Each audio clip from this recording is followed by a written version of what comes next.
বন্ধুরা, এরকম দড়ি দিয়ে পাইপিং বানিয়ে ব্লাউজের হাতায় গলায় লাগালে দেখতেও বেশ ভালো লাগে আর হেম করার ঝামেলাও থাকে না।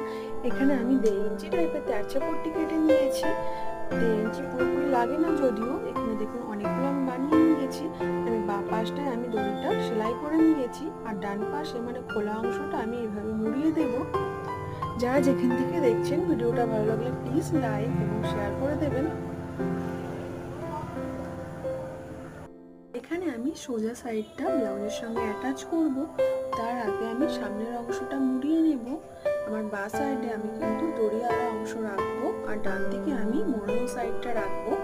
তার আগে আমি সামনের দিকে একটু মুড়িয়ে নিলাম যাতে উল্টো সাইডে উল্টানোর সময় আর দেখা না যায়, ফিনিশিংটা ভালো হয়। আর যেগুলো ব্লাউজের রাউন্ড রাউন্ড জায়গাগুলো আছে সেদিকে আমি ধীরে ধীরে সেলাই করব যাতে ফিনিশিংটা ভালো হয়। আমি বাঁ সাইডে কিন্তু দড়িয়ালা অংশ রেখেছি।